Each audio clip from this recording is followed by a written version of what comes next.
I probably don't look like it, but I know more about rap than any human being on earth. Everyone's talking about you in Atlanta, man. And everybody's like, oh, you guys need to get Young You Thug. don't understand how big of a star he could be. I'm saying, look at you got some white dudes from New York here right now saying, yo, you could be a star. Sometime you'll win, sometime you'll lose.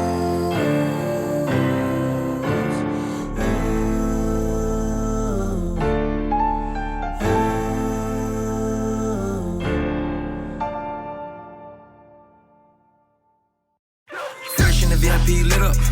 Fuck nigga try to get hit up. All it take is one call, nigga. I heard niggas said y'all niggas. Instagram timeline full of y'all pictures. Y'all niggas unofficial trying to act official. You a pussy head nigga and I know it, nigga. You a pussy head nigga and you sure, nigga. Bankroll Fresh's new single Hot Boy was just becoming a hit when we met him. So he took us to the Westside Housing Project where he shot the video and where all the resident extras are still effusively stoked at his impending stardom. And I guess theirs too. What's up, What's up, What's up, man? Appreciate it, It sound good. Appreciate it, West side Atlanta, Georgia, man. You know how we rockin'. This is why I actually shot the Hot Boy video. It's the hood that we be in. While Hot Boy may be Bankroll's first taste of success, it's far from his first shot at it. Bankroll's been rapping for close to 7 years, which is a long time in the trap world, and less a matter of paying his dues than operating in a state of endless hustle just to keep his name out there. These are my partners, you know what I'm saying? What's salary? Yeah, you know I mean, West Side shit. Smoke real around here, and we like them fat. We don't smoke that skinny shit. Y'all niggas goddamn come around here, goddamn with them skinny ass blunt, boy. We gonna send you home. Gonna send you home, boy. We smoke fat around here, boy. I'm talking about gas. I respect every man who done made it. Especially coming from where we come from, like it's so many people in Atlanta that do this. So getting noticed, that means that you're a piece of a craft, like it's good. Atlanta, Georgia, man, you know how we doing. Hot boy, hot boy, hot boy, hot boy. I'm like a hot boy, hot boy, hot boy, hot boy, hot boy, Juvie. Stick it to the G code, 400 beast mode, y'all niggas know how we do it. Ball like a hot boy, hot boy, hot boy, hot boy, nigga Lil Weezy. Feelin' like Birdman and Meet You. Block out lights out, nigga, we eatin'. Ball like a hot boy, hot boy, hot boy, hot boy, nigga be jizzle. Shopping in the city on the motherfucking maid. I can tell you what we used to do. We used to walk all the way from the apartments way down to the store and buy like these big bag of candy. The bag of candy be like $5. So I had saved up some change and he saved up a couple dollars. We did it similar like the guys who was hustling in the street. We went and got some bags of candy, bust them down, had some sandwich bags, and put some candy in the bags and we were actually selling them. So acting like we was hustling, but that started from just seeing it, you see what I'm saying? It was not to just put the negative in it, it's a good too. It just also showed that we had to hustle since we were young, you feel me? Try to stay with some money in our pocket. When BMF got taken down by the feds in 2006, it effectively turned off the money faucet in Atlanta and sent everyone back to the trap house.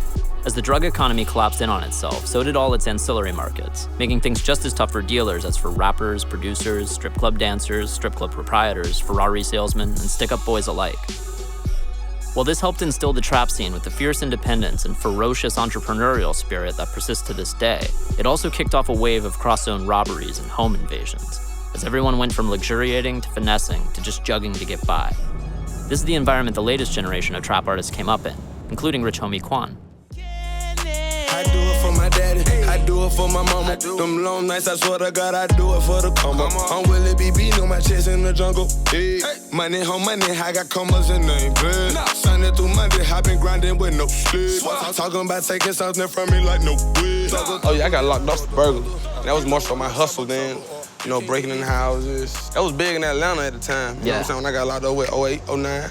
Yeah, I did 15 months. I got locked up at 19. Okay, yeah, but like at 19, like everybody's a fuck up. Trying to find yourself. You know, you're tired of your mom keep saying, get a job, get a job. At the same time, I'm trying to record, but it's not accumulating no money. Yeah. So I stopped rapping before I went in jail. The time I'm sitting down, when I'm rehabilitating my mind, that's when I started reading more. And trying to see, like, when I got out, what could I do to be, you know what I mean, successful? I'm gonna have a felony on my report card, you know? And at the end of the day, I realized that wasn't the end of the day. It wasn't gonna be the end of my life. You know what I mean? It inspired me to go harder. Fucking these bitches, cause we got time to kill. Never bought that work, give a fuck how fine she is. Never fall in love with the pussy. Nigga, that how I feel. If I chill, I'ma kill him. Guapo, tell her what it is.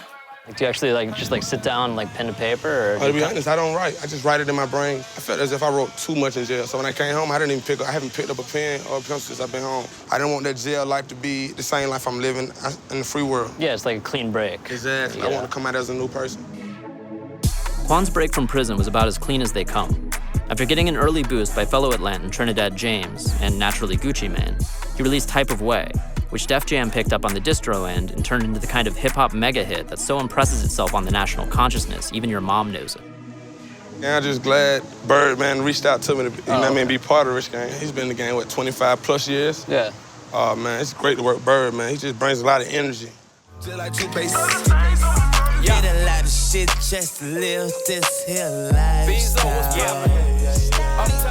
Even though Quan signed to local indie label and shoe store TIG, he's being courted by Birdman's Cash Money Records, who inducted Quan and his fellow youngin', Young Thug, into the Cash Money supergroup Rich Gang, possibly to make up for the label's loss of Lil Wayne and the rumored departure of Nicki Minaj and Drake, which are some expensive shoes to fill.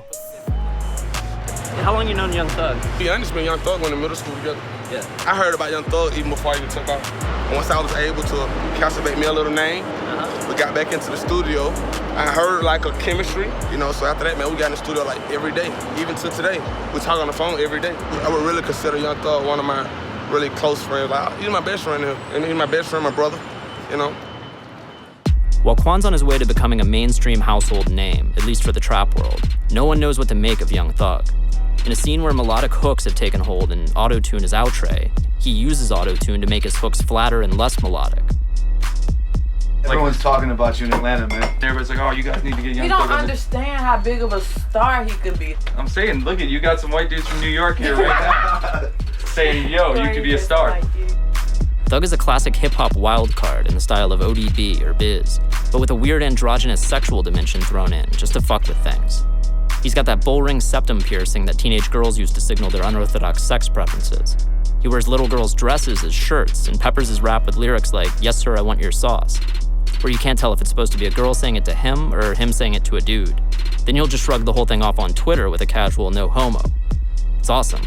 He's like the trap version of Screamin' Jay Hawkins or Morrissey or something. Yay, I want them M&Ms. I want them M's. I want them M's. I'm not talking Mickey D's. I want them M's and I'm not talking Mickey D's. I'm chasing them M&Ms. Quan and Thug haven't just carved out a space for McConan-style strangeness in hardcore rap. They've thrown up the flair for outside hip-hop weirdos to come to Atlanta and collaborate. Like Houston's Travis Scott, whose shit is practically goth. Check out this video they all did together. How scared of this would you have been at 12? I would have peed. Midnight awakened, hyperventilating, drunk laps, running around the globe. Wild goose chasing after 3 #1 albums. Would've thought I feel amazing, still impatient, still sipping on liquor, still rolling up swishers. Nas Beamers, double pocket, fuck pen and meter. So is it weird after taking off and shit, like being in town? Oh yeah, man, it's weird. It's only more weird now because it's different from when I could go to the store, buy me just a drink, or even go to the mall, give me a t-shirt. Like now, before I do that, I have to call security. Make sure we have the, the proper personnel. The bitch so bad, call her ticket cause I really wanna meet her. Hey, and I ain't kidding Wayne, but that my mama see her. Hey, mama see her. Mama see her. With the music scene changing right now, I really feel as if it's just better being independent. You control your own destiny, and that's what I've been able to see. Even with Trinidad being signed. He was signed to a label. I don't know what ended up happening with his situation, but I just don't want to go through all that, man. You know what I'm saying? What happened was like a 19th century morality play about the perils of fame. In 2012, Trinidad went, by virtue of one single, from a guy who'd been rapping for less than a year to one of the most hyped rappers in America. Def Jam signed him to a $2 million contract, and everybody switched their diamond chains to gold per his lead. My music is just about real life shit, man. I am one of y'all. I ain't nobody different. I just do music. That's my job. And it's paying off. And hey, man, who am I to deny a blessing from God? You gotta turn that jam, bro. But while Atlanta churns out new hip-hop stars with frightening speed, it devours them every bit as quickly. By the next summer, Trinidad's career had seemingly wound down to a halt, leading Def Jam to drop his album and him to announce via Twitter that he won't be paying the guest artists on his new album since he has, quote, got no money. Where's your front and all that? Oh shit, man. Is that just a Nah, I just don't wear business wear? Okay. Yeah, like that. Just chill, sunny day outside, man. Like, got nothing to prove. I feel like everything that I've been through allows me to feel as great as I do about my new project. You know, because I know what it can do. I know what I can do with it, despite of what anybody talking about. You know what I'm saying? I don't give a fuck. You know what I'm saying? It's great. What was it like dealing with a major label? Was it a pain in the ass? I can't even say it's a pain in the ass. It's kind of more of a learning experience. But, you know, when things go bad, that's when you learn who really mess with you, what it's really about. You have to have mistakes to learn from them. I feel like everybody makes mistakes, not even just in music, just in life, period. That's how you get better at something. That's how it works, and that's how God works. It's not my choosing. I didn't put a gun to anybody here, tell them to listen to Trinidad James. Nope. So what are you working on right now? Man, finishing up this crazy mixtape, man. I haven't felt this good about a project in a minute, just in general. Like, I kind of had stopped or whatever because I was bored. And I started watching Netflix, man. Just started binging on the shows, and it just gave me a different perspective on life. What was your jam on Netflix? Which ones do you like? I started with Orange is the New Black. That's just amazing. Good. House of Cards, Butt Naked Truth. Breaking Bad, Heisenberg all day. Weeds, I don't even know what to say. So they were amazing. BoJack Horseman. Sometime you'll win, sometime you'll lose.